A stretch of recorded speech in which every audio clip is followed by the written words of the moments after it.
Hi everybody and welcome to Charger 360, telling the stories of the University of New Haven. I'm J.W. Stewart, joined as always by Bruce Barber. Bruce, how you doing? I'm doing well, J-Dub. How about you? Doing great, thank you. Season 3 rolls along. Here we are in 2025. And Bruce, you never know who you're going to meet at a holiday party. That's exactly right. That's why I tell people, go to a party whenever you can. Yep. And you do say that a lot. I do say that a lot. It's good advice. And, I ran into Ron at one of the university holiday parties, and here we are. I'm not going to ask you what happened at the holiday party. It stays at the holiday party. Yes. Not much. Yes. But we're very happy to have Dr. Ron Kuntze, marketing professor and the director of the Nonprofit Institute, join us, as well as Katelyn Beach, who's a senior and president of the marketing club here at UNH. Welcome to you both. Thank you. Thank you. Ron, let's start with you. Tell us about your background and your path to the University of New Haven. Sure. I'm a marketing professor fairly late in life. I got my PhD when I was 40 from Arizona State.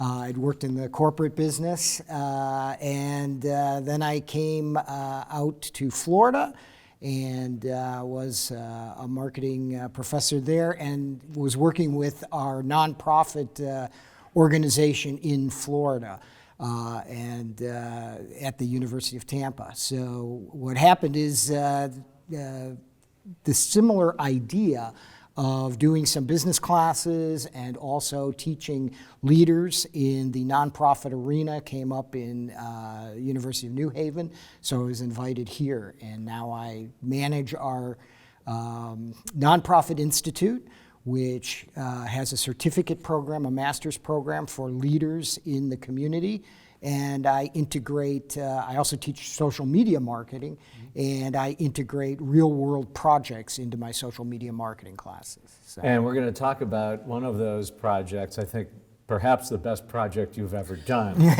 But Certainly. First, let's find out. Katelyn, you had a very long journey here to the University of New Haven. I did, yeah. I am a transfer student from California. I was born and raised in California.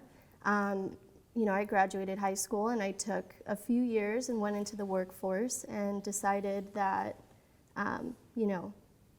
education was something that I needed to do. And my family moved to the East Coast from California, and I decided to come out this way. And I've been at the University of New Haven ever since. She chose well. She did. Yeah. She did. She Yes. did, absolutely. So Bruce, I'll let you kind of pick up the story and run with it. So back to the holiday party. Yes. And we'll set the scene, and then you can kind of take in and run with it from there. Okay, so I took the lampshade off of my head. And, It's the dancing that was the problem. no, this was awesome because, so in my role as general manager of 88.7 WNHU, our award-winning college radio station, campus radio station, I'm constantly looking for ways that we can use the station as a platform for experiential opportunities for our students. So, Ron, you said to me very quickly, hey, Bruce, I think I've got this great idea. So maybe you could describe exactly what the project was and how you saw your students working with our students at the radio station. Sure. We have a marketing class, Marketing 4429, which is social media marketing, open to all students, but generally most of the students are business students. It's a senior level marketing course. We get communication students and music industry and people from across the whole campus. But the key is we develop either a strategic plan for social media or a set of recommendations for social media for a nonprofit. We have 4, 5, 6 different teams. This year we have 5 this semester. And I thought that would be perfect for a nonprofit on campus, one that has as much reach and as much potential as WNHU for our students. Yes, and J-Dub, have you subscribed to their Insta? No, I am not on IG. At some point, I guess I got to get on this. I'm Yes. sure if I was audited by the social media class or the marketing club, I'm sure they would say, JW, you got to increase your online profile. Bruce, I mean, I have to imagine here we are in the year 2025. WNHU must have a pretty good, do you think, social media profile. Yeah. Like before these guys ever grade you, what type of a grade are you giving yourself? Well, so I give myself an A because I let the students do it. We actually, no, so J-Dub, great question. And this is one of the things I love about my job is the fact that I have a budget every year to hire students in the different leadership roles. So we have a student station manager that we met, JJ Dionisio. We have a program director, music director, and a social media manager this year. It's TK. And so we just had our first meeting, and TK's been doing an incredible job. Actually, she identified, this is why I know, but she identified that our Instagram really should be kind of, we described that our target demo would be, let's say, 17 years old to, say, 24. And I kind of, the way I put it when the students are working on the radio station and they're choosing music, I say, we really should be programming. I want this to be college students programming to other college students, and then potentially students that might consider coming here to the university. So, Katelyn, you've been helpful in coordinating this. We did have our first meeting. It was just awesome, and so thank you for what you've been doing with that. Of course. And so I'd be interested to know, as someone who is probably more of an Instagram user than either J-Dub or myself, what are you looking at, what are you looking for when you subscribe to, say, a radio station's Instagram, and what do you think our students should be thinking about? I think that if I were looking to subscribe to something like that, definitely, I think seeing kind of behind this, how things work behind the scenes would be something that would be really interesting to me. As a college student, seeing what other college students are doing and how they're putting this on is pretty impressive. So seeing some of that on there would be really interesting. I think that's. So not to give away the answer, because you guys are going to be working on this all semester, using WNHU as a case study. But generally speaking, Katelyn, in terms of putting together a social media marketing program, WNHU should be on all social media or just a couple of different social media platforms? But for your target, that 17, maybe even younger to about 24, I would say TikTok, definitely. That's a huge opportunity for growth. Instagram, I know a lot of our students are on Instagram. A lot of clubs promote their club business and everything on Instagram, but TikTok, I would say, is definitely your number one priority. Yeah, Ron, in our first meeting, they said, Facebook, no, pretty much. Yeah, young people say no, but Facebook's still the largest, so you can't totally forget that. And then I'm going to throw in an idea here too, LinkedIn. And we'll be pushing that with each of the student groups, because one of the things the university wants to do is keep in contact with people when they graduate.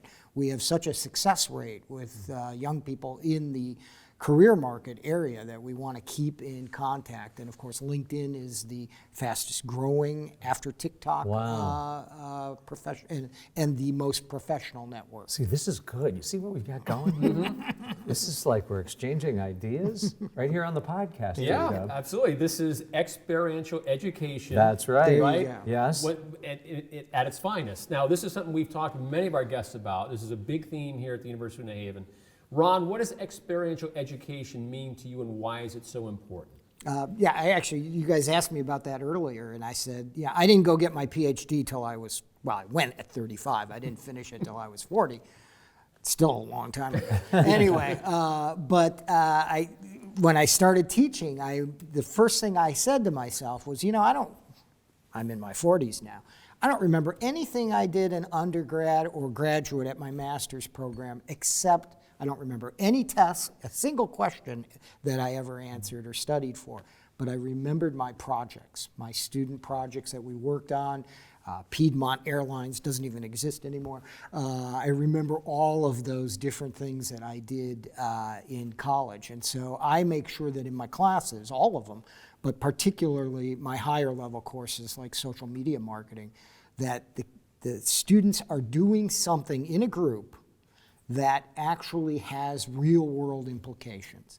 And so nonprofits are great because I did restaurants for a while when I taught at Northeastern, and restaurant managers or owners got very upset with me. You don't know, you don't understand.